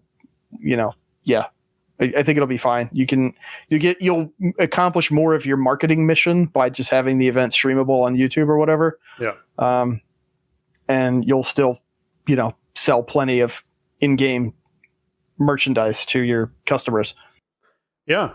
Now, let's talk a little bit more about the BlizzCon Guild Clash, because we actually got a post dedicated to that. This is going to be 3 events. There's a 3v3 arena PvP event. There's a 5v5 Mythic Dungeon race. And there's the new content showcase, which is basically going to be information on a third showcase to wrap up the show. And this is Echo, Golden Guardians, Liquid, and Method being flown in by Blizzard, at least some of the players for those groups, to play inside of booths at the convention center, live stream to the Warcraft Twitch channel and YouTube channels, as well as obviously viewable at the convention, competing against each other to determine who's going to be the top around the arena, Mythic Plus, and of course, whatever this third showcase event that's going to wrap stuff up could be, which could be a raid, challenge. We don't know, but we'll find out once they actually release that last bit of information. This is going to be cool. I like when they do this stuff, bringing in the guilds to do it. I've enjoyed the previous times they brought in, I remember when Midwinter came in and was competing on stage to fight randomly generated bosses inside the, outside of Orgrimmar. It was ridiculous to watch them try and beat these boss combinations, fighting 2 bosses at once, things like that. So I enjoy when they get this stuff going with community. It's nice to involve these very known entities inside the game with some of the top level players that are out there, and I think this will be fun. I think this is going to be a great chunk of content for people to tune in and watch. And because it's live streamed on these channels, you should be able to go back and watch VODs in case you missed something along the way. this is the type of content that's neat to like check out while I'm at the convention, but I don't necessarily sit and watch all the way through because there's so many other things I'm doing. So I like to be able to go back and watch it afterwards. It's where that pay-per-view thing for me was actually kind of cool around the convention. I agree that it's outdated, but being able to be like, hey, you know what? I missed out on all these panels and all this stuff that happened because I wasn't able to be in all these places at the same time and these things overlapped. I can go back and watch them on the flight home, or I can watch them when I get home or over the next week or whatever it is, was really nice. And so by them condensing it down to one arena space, we're going to have that same experience again. It's all going to be up on YouTube. You'll be able to watch all the panels you want, all the stuff after the fact if you didn't get into the arena, which is great. But I think overall, this guild clash idea is going to be fun. If it becomes a consistent thing at BlizzCon that every year they're inviting down top teams, it's another thing for teams to kind of compete for, which is kind of neat, is who's going to get the invitation down to BlizzCon, because they'll fly these people out, put them in a hotel, give them food. Like it's a good deal for a lot of these folks. They get a lot of exposure because you get to be up on the Warcraft channels, and yeah, it's a good time for players. So I definitely look forward to seeing what they do with it. Yeah, there's also no like traditional WoW esports at the show this year, right? Because we're done with MDI season, we're done with arena season for now. So those traditional kind of BlizzCon championships are not happening at this event. Yeah. But, they have this opportunity instead to do something a bit different. And it's cool because they can do kind of the invitation format, and they can, hopefully set up some stuff that's going to be fun to watch. Plus you have the season 3 sort of like MDI preview almost, right? Like to do an MDI style like dungeon races on dungeons that will probably not be live as Mythic Keystones yet. So that's kind of neat. And then, yeah, whatever event 3 is, I mean, who knows? Maybe it's going to be a raid race through Amirdrasil, right? Like they did that before with, it was when High Mall was coming out, right? Because the Warlords came out right after BlizzCon that year. So it was like the brand new raid. It wasn't even out yet, so maybe it'll be something like that. Who knows? Maybe it's some new mode or new thing to do inside the new expansion that they've stood up a demo of that they're going to have them play. It could be anything along that spectrum. So yeah, it'll be cool. I mean, I sort of prefer this to like having the traditional esports thing at the show, I think. I mean, I'm not really super into esports these days anyway. And so having a thing that's like more of an exhibition and maybe more about like showing off parts of the game than sort of that very high end, competition, like, oh, an entire year of competition has culminated in this. Like, that's cool, but I think it's fine to have that be its own event. And then to, have BlizzCon have more of a different vibe and just kind of showing off new stuff and celebrating it a bit. I sort of like that concept better, I think. I don't know how much of any of this I'm going to watch anyway. I don't usually go back and like watch the AWC or MDI or whatever from BlizzCon. So I might watch whatever the new thing is, though. You know what I mean? Like, I would probably not watch the traditional stuff, but I might watch the new thing. Yeah, it's the advantage to not only teasing it out, but just coming up with something new and original to do at the convention that we can draw in some more attention for folks. All right, if you folks have enjoyed listening to this episode, we would like to take a moment to thank our patrons. They help make episodes like this possible.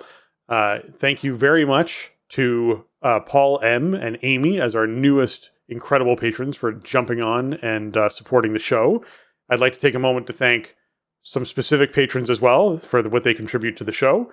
Alianas, Arajian, Celian, James, Kapawi, Max, Shorel, and Vespin. Thank you so much for all that you give towards the show and supporting the show, and that all of our patrons do. Thank you. You basically help improve the content we create and contribute a ton to the show. So we appreciate it. We want to take a moment to thank you. And if you're looking to hop on as a patron for The Starting Zone, go over onto patreon.com/The Starting Zone, and you can hop in there and support the show too.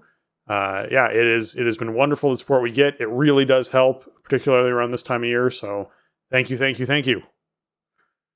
Absolutely. Yes. Welcome aboard, you patrons. Thank you for the support. And thanks to all of you who have supported the show, past and present over the years. It meant a lot and really helped us keep the show on track.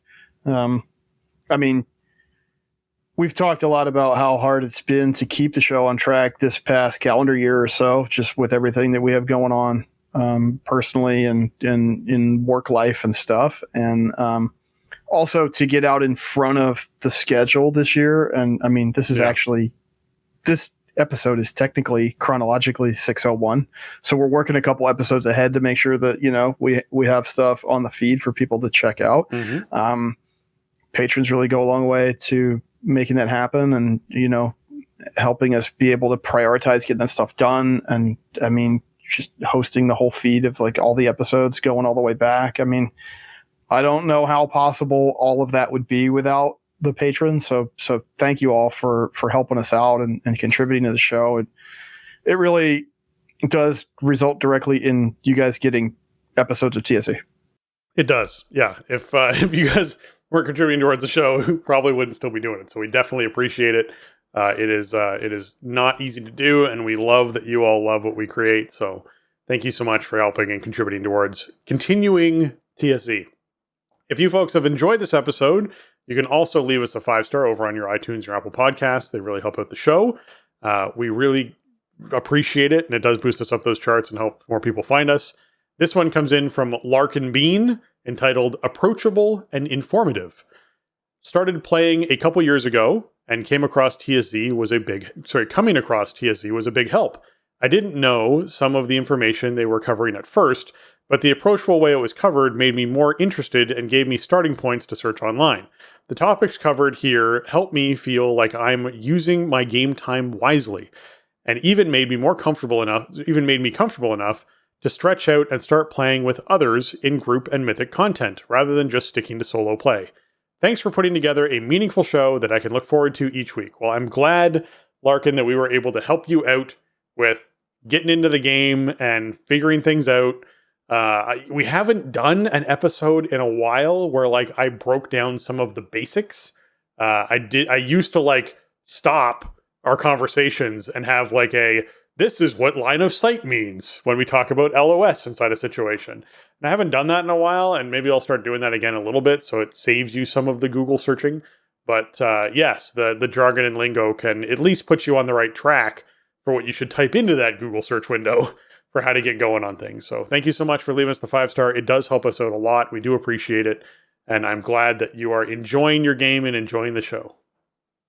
Absolutely. Larkin, thank you for taking some time and writing in and letting us know. It is really appreciated. And yeah, man, that kind of lexicon type of stuff, when you get a patch every 2 months and it's got a whole new thing to unravel and new currencies and everything, like it does start getting kind of unwieldy.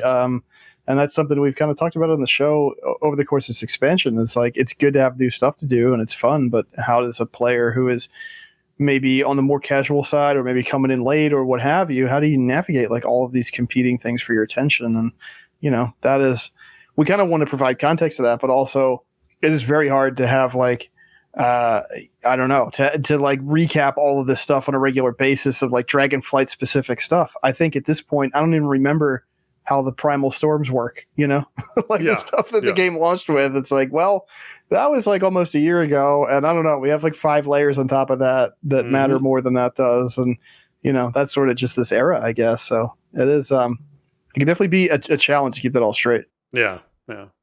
All right. Well, that's going to wrap up episode 599 of The Starting Zone. If you want to check out show notes for this episode or leave us a comment on the show, you can head on over to thestartingzone.com, the official website for the Starting Zone podcast. If you want to contact the show and leave us your feedback or ask a question, you can email us at thestartingzone@gmail.com or reach out to us on Twitter at The Starting Zone, or you can join our Discord server at thestartingzone.com/Discord. If you want to get your hands on some TSE gear, like Jason just did towards BlizzCon, you can find it over at TeePublic. That's teepublic.com/stores/The Starting Zone.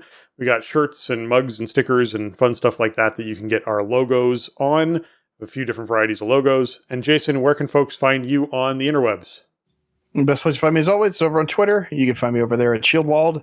You can also find me over on Blue Sky if you look hard enough, although I'm not really posting over there yet, but I am maintaining that account, and I will probably end up mostly switching over to there at some point. If I have to start paying to use Twitter, you will not find me on Twitter anymore. Yeah. You can also find me on twitch.tv/Shieldwald and youtube.com/Shieldwald, although my ISP issues continue. So streams have been intermittent, and I'm going to be away for a while. So there will not be any streams until after BlizzCon, probably. But you should still check the channels out, give them a follow, and there'll be stuff up on there someday, I think. I mean, I intend for there to be. So just going to be out and about for some time. But, come say hi. Yeah. You can find me on Twitter at Spencer_Downey. I also have one of those blue sky things as well, if you wanted to search for me over there. And then you also up on Twitch at twitch.tv/SpencerHD and on youtube.com/@SpencerHD. With that, for Jason and myself, we want to say thanks for listening and jobs done.